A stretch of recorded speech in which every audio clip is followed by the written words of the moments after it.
오늘 설교를 준비하다 보니 같은 본문으로 11년 전에 설교한 적이 있다는 사실을 뒤늦게 알았습니다. 그런데도 오늘 같은 본문으로 다시 설교하려는 까닭은 본문에 대해서 제가 이해하는 바가 그때보다 좀 더 나아졌기 때문입니다. 그래서 이전에 했던 설교를 다듬고 보완해서 오늘 설교하려고 합니다. 오늘 본문은 하나님께서 이스라엘 백성을 시험하신 내용을 기록하고 있습니다. 따라서 본문을 두 가지로 나누어서 생각해 보려고 합니다. 첫째, 시험의 상황. 둘째, 시험의 목적. 시험의 상황입니다. 여러분, 나이아가라 폭포를 직접 가보셨거나 또는 텔레비전에서 보셨을 겁니다. 미국과 캐나다의 경계를 이루는 지역에 있는 세 개의 폭포를 합쳐서 나이아가라 폭포라고 합니다. 하나는 말발굽 폭포이고 이걸 혹 다른 말로 카나다 폭포 이렇게 말하고, 또 하나는 미국 폭포, 또 하나는 좀 낯설긴 하지만 좀 더 작은 신부의 면사포 폭포, 이렇게 세 개를 합쳐서 나이아가라 폭포라고 합니다. 이 폭포는 높이가 51m나 된다고 하니 층마다 높이가 좀 다르겠지만 대략 15층에서 20층 정도의 높이에 해당합니다. 이곳에서 물이 쏟아지는 광경은 정말 장관입니다. 그런데 이보다 더 놀라운 장관을 사람들은 평생 한 번 보았습니다. 수백만 명이 바닷속을 빠져나오자 양쪽으로 벽을 이루고 있던 거대한 바닷물이 무너져서 쏟아져 내려옵니다. 바닷속으로 급하게 뒤따라 들어온 애굽 군대는 모두 바닷물 속에 삼켜버려지고 맙니다. 여기서 살아남은 수백만 명의 감격, 흥분, 상상만 해도 어떠했는지 알만합니다. 이렇게 하나님께서 자기 백성인 이스라엘을 위해 바다를 최소한 4km 이상 물러가서 물이 벽을 이루게 하셨다가 다시 한 곳으로 모여 원래대로 흐르게 하셨습니다. 그리고 이 갈라진 바다를 마른 땅처럼 걸어서 나온 이스라엘 백성은 하나님의 위대하심과 그의 능력을 이렇게 노래했습니다. 주의 콧김에 물이 쌓이되 파도가 언덕같이 일어서고 큰 물이 바다 가운데 엉기나이다. 원수가 말하기를 내가 뒤쫓아 따라잡아 탈취물을 나누리라. 내가 그들로 말미암아 내 욕망을 채우리라. 내가 내 칼을 빼리니 내 손이 그들을 멸하리라 하였으나 주께서 주의 바람을 일으키시매 바다가 그들을 덮으니 그들이 거센 물에 납같이 잠겼나이다. 여호와여, 신들 중에 주와 같은 자가 누구니이까? 주와 같이 거룩함으로 영광스러우며 찬송할 만한 위엄이 있으며 기이한 일을 행하는 자가 누구니이까? 주께서 오른손을 드신즉 땅이 그들을 삼켰나이다. 너희는 여호와를 찬송하라. 그는 높고 영화로우시며 말과 그 탄 자를 바다에 던지셨음이로다. 이렇게 춤과 노래로 하나님의 구원을 찬양하고 그렇게 구원을 행하신 하나님을 찬양한 이스라엘 백성은 지도자 모세의 인도를 따라 가나안 땅을 향해 나아가게 됩니다. 오늘 본문 22절입니다. 이들이 지나가야 하는 길은 광야입니다. 모세는 자기 마음대로 갈 길을 정해서 이스라엘 백성을 인도하는 것이 아닙니다. 하나님께서 이들을 낮에는 구름 기둥으로 덮으시고 밤에는 불 기둥으로 빛을 비추어서 갈 길을 인도하십니다. 이들은 광야로 들어서서 3일을 걸었습니다. 그래서 그들이 갖고 있던 물이 거의 다 떨어져 갑니다. 그래서 물을 찾아봅니다. 그러나 찾을 수 없었습니다. 그러니 갈증이 심해지고 마음이 급해집니다. 23절입니다. 3일을 걸어서 비로소 어떤 곳에 도착하니 거기서 마침내 물을 만나게 됩니다. 정말 살 것 같았습니다. 물만 봐도 날아갈 듯이 기뻤습니다. 그러나 물을 떠서 마시려고 하니 물이 너무도 씁니다. 아마 광물 성분이 너무 많거나 소금기가 심히 많은 물이어서 그렇답니다. 그래서 물을 도저히 마실 수가 없었습니다. 차라리 물을 못 찾을 때에는 물이 나올 때까지만 견뎌보자 하고 갈증을 참을 수 있었습니다. 하지만 막상 물을 보고도 마실 수 없으니 갈증은 더 심해질 수밖에 없습니다. 그러자 백성들은 너도나도 말합니다. 24절입니다. 우리가 무엇을 마셔야 하는가? 이것은 어떤 질문입니까? 무엇을 마셔야 할지를 묻는 단순한 질문입니까? 아니면 원망이 섞인 좌절한 마음에서 나온 탄식입니까? 여러분은 어떻게 생각하십니까? 말을 할 때 표현은 같아도 그 안에 담긴 내용은 다를 수 있습니다. 먹을 물이 없으니까 우리가 무엇을 마셔야 하는가 라고 말할 수는 있겠습니다. 그러나 중요한 것은 그렇게 말할 때 사람의 마음입니다. 그들이 단순히 무엇을 마셔야 할지를 물으려고 말한 것은 아닙니다. 24절 상반절을 보니까 백성이 모세를 향하여 원망하였다 이렇게 말씀합니다.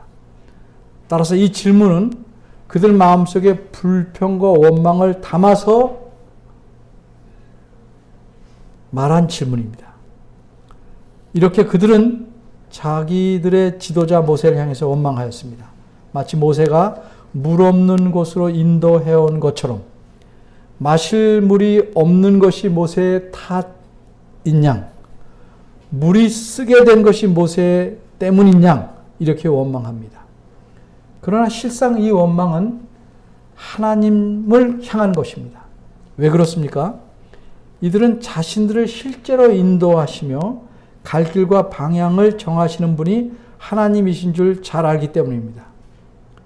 이들은 자신들을 앞서서 인도하는 구름 기둥을 보고 여행하고 있는 것입니다. 그리고 모세가 그 구름 기둥을 움직이게 하는 것이 아니고 하나님께서 그리 하시는 것인 줄도 잘 알고 있습니다. 그러니까 사실 이렇게 물 없이 3일 길을 광야 깊은 곳으로 들어오게 하시고 마실 수 없는 쓰디쓴 물이 있는 곳에 오게 하신 것은 모세가 아니라 하나님 자신입니다. 따라서 백성들이 모세에게 이렇게 원망한 것은 사실상 하나님을 향해서 원망을 내뱉은 것입니다. 모세는 기적을 행하는 사람이 아닙니다. 자기 힘으로 기적을 행하는 사람이 아닙니다. 모세는 지팡이를 내밀어 바다를 갈랐지만 그것은 모세의 능력이 아닙니다. 모세가 지팡이를 잡은 손을 내밀어서 바닷물이 다시 몰려들게 했지만 그것도 모세의 능력은 아닙니다. 이 모든 일들은 하나님께서 행하신 일입니다. 모세는 다만 하나님께서 큰 권능을 보이실 때를 알려주는 행동을 했을 뿐입니다. 그러면 모세는 갈증과 낙담으로 풀이 죽어 있는 이스라엘 백성을 위해 무슨 일을 할 수 있을까? 마실 수 없는 물을 마실 수 있는 물로 만들 수는 없습니다. 그러나 그는 어떻게 하면 이 위기를 해결할 수 있는지를 압니다. 누가 이 위기를 해결할 수 있는지를 모세는 알고 있습니다. 그래서 모세는 어떻게 합니까? 25절입니다. 하나님께 기도합니다. 모세가 여호와께 부르짖었습니다. 여기서 부르짖었단 말은 백성들이 내게 원망하고 아우성치니 이럴 수가 있습니까? 하고 하나님께 울부짖었다는 뜻이 아니고 하나님께 간절히 기도했다는 뜻입니다. 여러분, 박식한 사람과 지혜로운 사람의 차이가 무엇인 줄 압니까? 다방면에 많이 알고 있는 사람은 박식한 사람입니다. 그런데 아무리 박식하다고 해도 정말 필요할 때 필요한 지식을 사용할 줄 모르면 그는 지혜로운 사람은 아닙니다. 위기 때 무엇을 할 줄 아는 것은 지혜입니다. 무엇보다도 위기의 순간에 전능하신 하나님에게 기도해야 할 줄 아는 것은 정말 지혜로운 겁니다.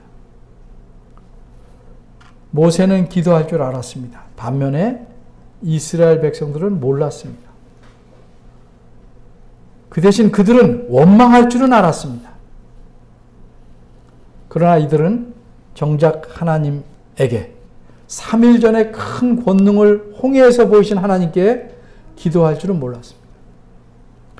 이스라엘 백성은 3일 내내 구름 기둥과 불 기둥으로 자신들을 인도해 내신 하나님께 기도할 줄을 몰랐습니다. 그러기에 이렇게 먹을 수 없는 물만 있는 곳으로 인도하신 하나님의 목적을 더더구나 알 도리가 없는 것입니다. 여호와 하나님은 자신을 의지하며 구하는 자를 외면하시지 않습니다. 모세가 하나님께 부르짖자 하나님께서 어떻게 하셨습니까? 하나님을 원망하는 자들에게도 긍휼을 베푸셨습니다. 하나님은 참 자비로우십니다. 바로 응답하셨습니다. 25절입니다. 모세에게 어떤 한 나무를 가르쳐 주셨습니다.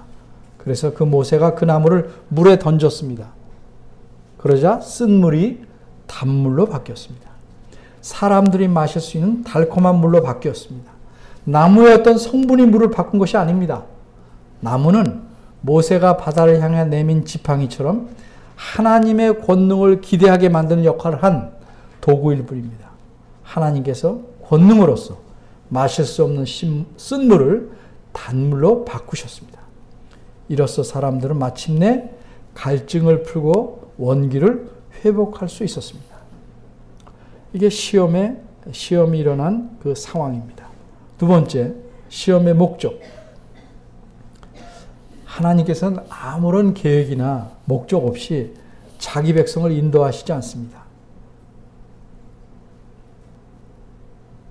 하나님은 모든 것을 다 아실 뿐 아니라 모든 일을 자신의 기쁘신 뜻대로 주관하시는 분입니다. 이런 하나님께서 자기 백성을 어려운 상황 가운데 이끄실 때는 거기엔 반드시 선한 뜻이 있는 것입니다. 27절에서 보는 바대로 지금 이스라엘 백성이 원망하는 곳에서 그다지 멀지 않은 곳에는 엘림이라는 아주 훌륭한 오아시스가 있었습니다. 이런 오아시스가 있다는 사실을 하나님께서는 당연히 잘 알고 계십니다. 이들만 모르는 겁니다. 그러니 이스라엘 백성은 갈증이 심해도 모세와 하나님을 원망하지 말고 참아냈어야 합니다. 이스라엘 백성의 갈증이 심해도 죽을 지경에 이르지는 않습니다. 하나님이 그렇게 죽게 내버려 두시지 않습니다. 그렇게 무자비하게 내몰지 않으십니다. 고린도전서 10장 13절에 이렇게 말씀합니다.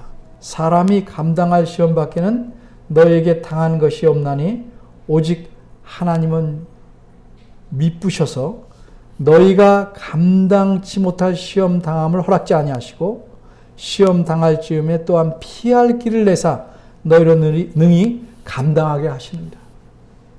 하나님의 옛날이나 지금이나 장래에나 똑같은 하나님입니다. 자기 백성을 이렇게 다루십니다. 하나님은 결코 자기 백성을 나쁘게 만들기 위해서 어려운 상황으로 인도하시지 않습니다. 그러면 이스라엘 백성을 광야로 3일 길을 이끄시고 마침내 물이 써서 그곳 이름을 쓰다는 뜻으로 말하라고 할 만큼 그렇게 쓴 물이 있는 곳으로 하나님이 인도하셨습니다. 왜 이렇게 하셨습니까? 하나님께 그들을 시험하려는 겁니다. 25절 끝부분을 보면 그들을 시험하실세라는 표현이 있습니다. 이 표현을 원문대로 직역하면 거기서, 즉 마라에서 그가 그들을 시험하셨다 합니다. 무슨 뜻이에요? 마라에서 하나님께서 이스라엘 백성을 시험하셨다는 의미입니다. 하나님께서 어떻게 이스라엘 백성을 시험하셨습니까? 그들이 어려운 상황에 처했을 때 어떻게 하는가 보시려고 합니다. 그럼 하나님께서 그들을 시험하신 목적은 무엇입니까? 그 목적은 한마디로 연단하기 위해서입니다. 풀어 말하자면 연단한다는 것은 신앙이 강하고 튼튼하게 되는 것이고 인품을 성숙하게 만드는 것입니다. 하나님을 어려운 상황에도 의지하게 만드는 겁니다. 연단이란 쉽고 부드러운 환경에서 이루어지는 것이 아닙니다. 쇠를 불에 달구듯 어려운 환경에서 하나님을 의지하고 신뢰함으로써 연단이 이루어지는 겁니다. 하나님께서 자기 백성을 연단하십니다. 그런데 그렇다고 해서 그 사람이 감당치 못할 만큼 극한 상황에 혹은 죽음에 이르도록 그렇게 밀어붙이지는 않습니다. 견딜 만한 상황에까지만 밀어가십니다. 내게 힘에 벅차도록 어려움이 온다는 건 아직 견딜 수 있는 상황이라는 겁니다. 버텨야 합니다. 하나님 의지하고 버텨야 합니다. 그래야 연단이 이루어집니다. 27절에서 방금 말씀드린 대로 이들이 원망하지 않고 하나님의 인도하심을 믿고 조금만 더 가면 어디에 도착합니까? 엘림이라는 곳에 도착할 수 있었습니다. 마라에서 엘림까지는 약 10km 거리라고 합니다. 조금만 더 쳐보면 됐습니다. 그곳에는 샘이 12이나 있고 종려나무가 70주가 있는 엄청 아름답고 훌륭한 오아시스 지역입니다. 그런데 안타깝게도 이스라엘 백성은 연단받을 수 있는 이 좋은 상황, 이 어려운 상황에 놓였지만 오히려 원망만 쏟아내고 말았습니다. 그렇지만 하나님께서는 자기 백성을 연단하실 목적을 결코 포기하시지 않습니다. 그래서 일단 이번 시험에 탈락한 이들에게 다음 기회를 주시기 위해 이들의 갈증을 일단 풀어주시고 원기를 회복시켜 주셨습니다. 마라의 쓴물을 달게 바꾸셔서 마실 수 있게 하셨던 겁니다. 이스라엘 백성이 어떻습니까? 지난번 시험에도 실패했습니다. 하나님께서 애굽 사람들에게 끔찍한 재앙을 내리실 때도 이스라엘 백성은 애굽 땅에 있었는데 그 재앙을 전혀 받지 않았습니다. 한두 가지 예를 들면 하나님께서 심한 질병으로 애굽의 가축들을 다 죽이실 때도 이스라엘 백성의 가축들은 하나도 죽지 않았습니다. 정말 그럴 수가 있는가? 그래서 애굽 왕 바로가 신하들을 보내서 이스라엘 사람들의 가축들이 죽었나 안 죽었나 살펴보고 했습니다. 과연 한 마리도 죽지 않았습니다.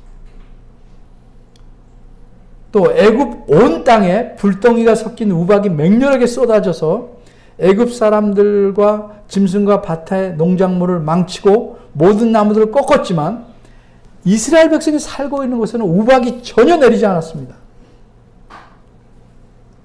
이렇듯 하나님의 놀라운 은혜와 능력을 보았음에도 불구하고 이스라엘 백성은 애굽 군대가 다시 쫓아오자 뭐라고 하나님을 원망합니까? 애굽에 매장지가 없어서 우리를 애굽에서 이끌어내어 여기서 죽게 하느냐? 이렇게 모세를 원망했습니다. 이들은 연단의 기회를 원망함으로 날려보냈습니다. 그리고 하나님의 크신 권능으로 바닷물 속을 걸어서 홍해를 건넌 후에 두 번째 연단의 기회를 가진 것입니다. 이게 오늘 본문에 나타난 기회입니다. 근데 여기서 어떻게 됐습니까? 이 시험에도 실패하고 맙니다. 그런데 하나님은 포기하지 않습니다.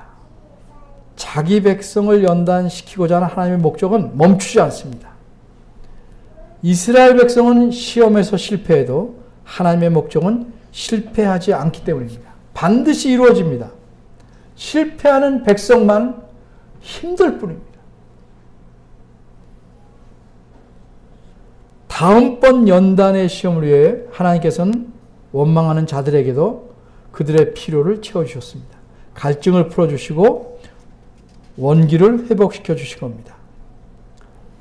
그렇지만 이스라엘 백성이 이렇게 연단에 실패하자 그들에게 연단하시는 목적이 무엇인지를 분명히 알게 하십니다. 그것은 한마디로 하나님이 어떤 분이신지를 알게 하기입니다. 그래서 더 의지하고 신뢰하기 위함이라는 것을 알려줍니다. 하나님이 어떤 분인지를 잘 경험하고 하나님과 더욱 친밀한 관계에 이르고 나아가서 하나님께서 주시는 복을 누리게 하려는 것, 이것이 연단의 목적입니다. 25절 후반절을 보면 하나님께서 물을 달게 만드신 후에 이스라엘 백성을 위하여 법도와 율례를 정해 주십니다. 여기서 법도와 율례라는 건 무슨 단어 뜻은 다르지만 서로 전혀 다른 것이 아니고 의미상 같은 것으로 이해해야 합니다. 이런 식의 표현을 중언법이라고 합니다. 전에도 소개했던 예를 들면 영어에서 빵과 버터라고 말할 때 그 말은 두 개를 말하는 게 아니고 버터 바른 빵을 말한다. 이렇게 설명드렸습니다. 우리말에서도 즐겁고 기쁘다. 이렇게 말할 때 즐거움은 이거고 기쁨은 이거다. 따로 말하는 게 아니고 참 기쁘다. 무척 즐겁다. 하는 뜻과 마찬가지입니다. 이처럼 법도와 율례란 두 가지가 아니고 하나님께서 정해놓으신 규칙을 가리키는 것이다. 이렇게 이해하면 됩니다. 그것이 무엇인지는 본문에서 구체적으로 알 수는 없습니다.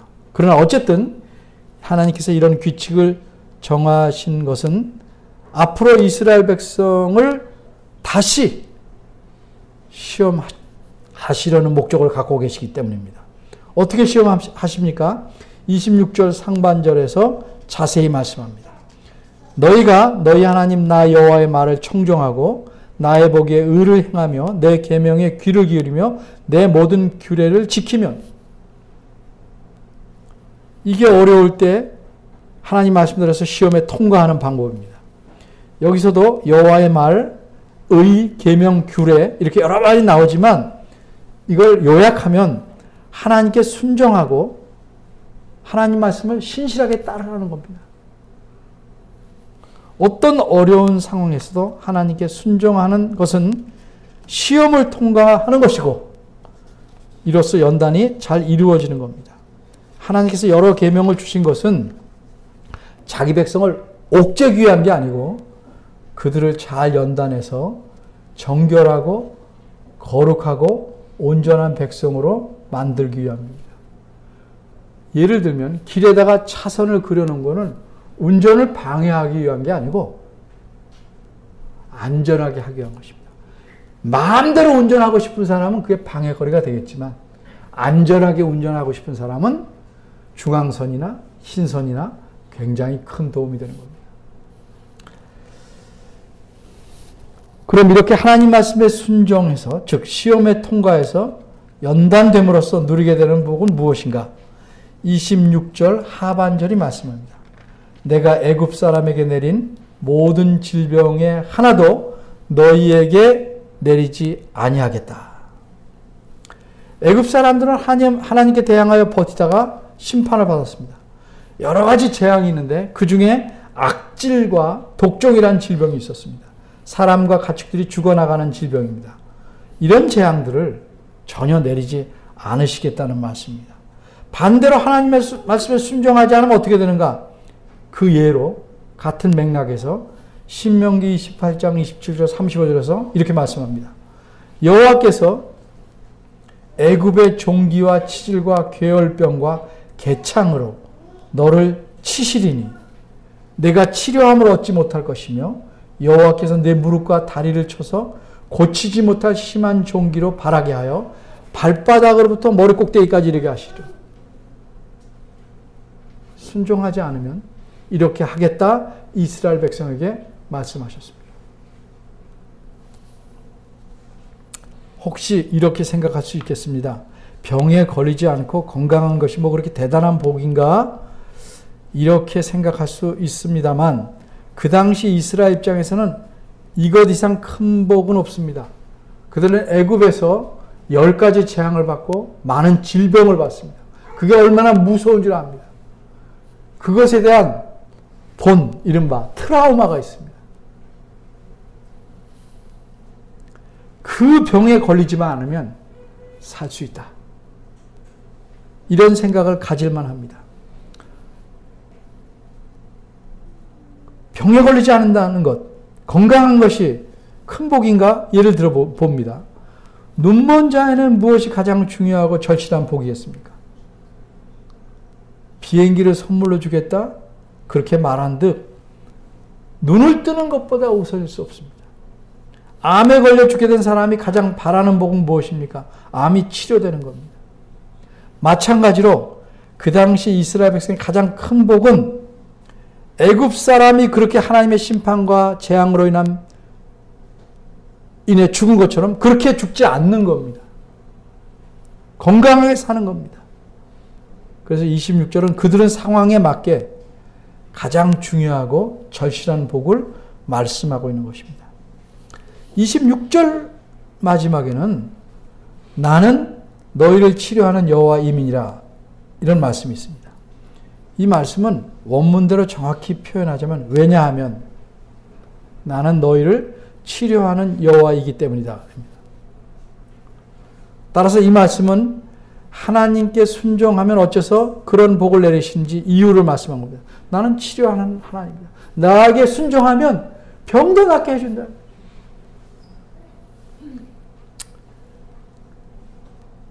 그럼 치료하시는 하나님께서 주시는 복이 고작 질병을 안 주는 것인가? 그렇지는 않습니다. 질병은 이 상황에 맞게 최소한의 것을 말씀하는 것입니다. 적극적인 복은 뭐냐? 치료입니다. 치료. 하나님은 사람을 치료하십니다. 우린 자꾸 육체의 병만 생각하는데 육체만 치료하는 것이 아니고 능히 마음과 영혼과 육체의 병을 다 치료하실 수 있습니다. 이런 하나님을 순종하면 우리가 하나님의 백성이 체험할 수 있는 것입니다. 혹시 26절 말씀을 오해할까 봐 한마디 덧붙입니다. 또 오해해서 이렇게 주장하는 사람도 있어서 이 한마디를 덧붙입니다. 이 말씀을 뒤집어서 하나님 말씀에 순종하기만 하면 전혀 병에 걸리지도 않고 어떤 병에 걸리면 네가 이러이러한 죄를 지었기 때문이라고 주장하는 사람들이 있습니다.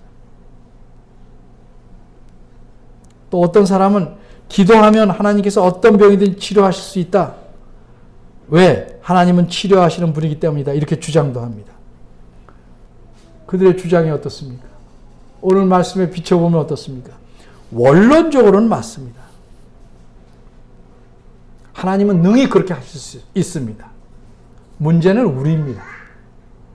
우리가 잘 아는 바대로 인간은 타락 이후로 죄에 오염된 상태에서 살아갑니다. 그러기에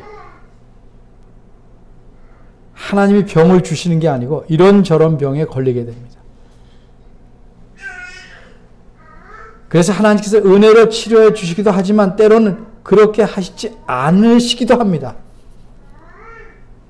우리가 잘 아는 바대로 사도 바울은 자기의 심각한 병을 낫기 위해서 3번 주님께 간구하였습니다.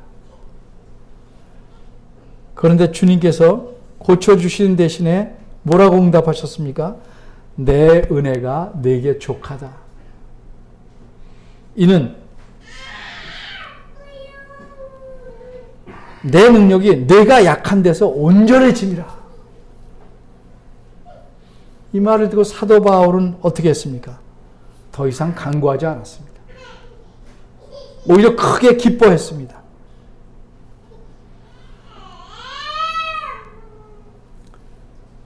하나님은 치료하시는 분이기 때문에 사람의 육체, 마음, 영혼 온전하게 아시기 때문에 그 사람에게 가장 유익하게 판단하셔서 전인격적으로 치료하시는 겁니다. 어떤 사람에게는 병이 그냥 있는 것이 훨씬 유익하면 놓아두실 수 있고 필요하면 고쳐줄 수도 있습니다. 하나님이 어떻게 보시는지 모릅니다. 우리는 하나님의 선한 뜻에서 기도하는 겁니다. 간절히. 어떤 상황에서 하나님께 순종하고 신실하게 행하면 하나님이 그를 전인격적으로 치료하시고 그런 치료하심을 본인이 경험하게 되는 겁니다. 오늘 본문에서 우리는 어떤 하나님을 만날 수 있습니까? 본문 26절에서 하나님 자신이 분명하게 말씀하신 바대로 여호와 하나님은 치료하시는 하나님이십니다. 홍해 바다에서 그렇게 놀라운 하나님을 체험한 이스라엘 백성들이 불과 3일 만에 갈증 때문에 하나님의 시험에 실패했습니다. 이들이 실패하기 불과 3일 전에 하나님의 놀라운 능력으로 홍해바다를 건너고 하나님의 위대하심을 온몸과 마음을 다해 춤을 추며 찬양했습니다. 그 사실에서 우리는 무엇을 압니까? 사람은 자기에게 좋고 기쁜 일에 찬양하고 감사한다고 해서 그것이 곧 그 사람이 하나님을 신뢰하고 의지하는 믿음을 가졌다는 충분한 증거는 아니다. 좋을 때는 정말 믿음이 좋은 사람같이 행동할 수 있어요. 하나님을 신뢰하는 믿음은 어디서 입증되는가? 일상의 삶에서 하나님 말씀에 순종함으로, 특별히 일상의 삶에서 만나는 위기에서 드러나는 겁니다. 그래서 옛날에 이런 말이 있지 않았습니까? 아주 훌륭한 집사인데 교회당에서 나가기만 하면 망난이라고. 열광적으로 하나님을 찬양하던 이스라엘 백성이 며칠이 안 돼서 하나님을 원망하는 사람들로 바뀌는 것은 과연 그들만의 문제일까?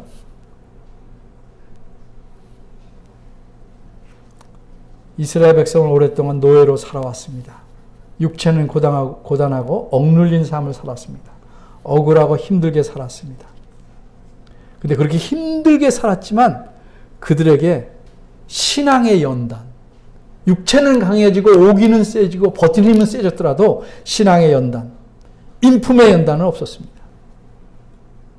힘든 삶을 오래 산다고 저절로 연단이 되는 건 아닙니다.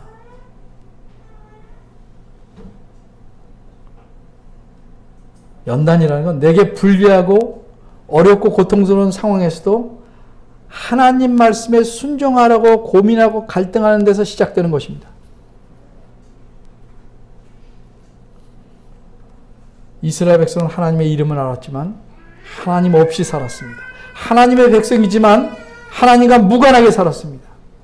쉽게 말하면 이름만 교인입니다. 요새식으로 말하면 주일날 예배만 겨우 얼굴 내밀고 나가서는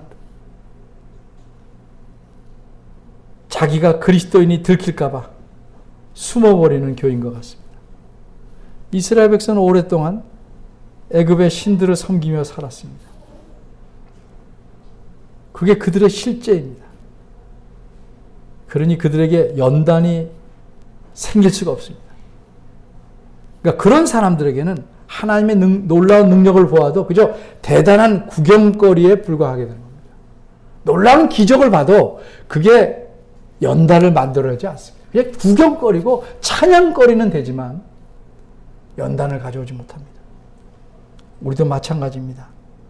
하나님의 은혜로 하나님의 자녀가 된 건 사실이지만 연단이 없으면 우리는 육체는 건강하다 할지라도 그 신앙은 약하고 골골거리며 살아갈 수밖에 없습니다. 평소에는 신앙도 좋고 힘세고 강한처럼 보여도 늘 하나님을 찬양하는 사람처럼 입에 찬송가를 달고 다닌다 할지라도 하나님께 순종할 것인가 내 이익을 좇을 것인가 하는 갈림길에 서면 연단이 없는 사람은, 연단이 안 된 사람은 별로 주저함 없이 이익을 쫓아갑니다. 이익을 포기하고 하나님께 순종해야, 자꾸 그렇게 해봐야 하나님께서 과연 모든 고통과 아픔을 치료해 주시는 분임을 경험하게 되는 것입니다. 세상의 달콤함을 따라가면 결국 세상의 쓴물을 마십니다. 그러나 당장은 몹시 쓰디쓴 듯해도 하나님 말씀에 순종하면 하나님께서 주시는 시원한 단물을 마실 수 있는 것입니다. 그리고 하나님의 치료를 통해서 영육간에 더욱 건강한 삶을 살아갈 수 있습니다. 시험 당할 때, 어려움이 있을 때 하나님을 반드시 찾으십시오. 그리고 하나님을 신뢰하십시오. 그러면 치료하시는 하나님의 손길을 누릴 수 있습니다. 그렇게 되기를 간절히 바랍니다. 기도하겠습니다. 자비로우신 하나님, 저희의 마음 상태와 형편이 어떠한지를 샅샅이 알고 계신 하나님 앞에 저희가 무엇을 감추고 속이리까? 저희를 긍휼히 여기셔서 우리에게 주어진 어려움들을 주님을 의지함으로 극복하게 하시고 세상이 알지 못하는 감사함과 기쁨이 넘쳐서 요동하지 않는 평안함을 누리는 주의 자녀되게 하시고 하나님을 기쁘시게 하는 삶을 살아가는 저희들 되길 원하오니 도와주옵소서. 예수님의 이름으로 기도합니다.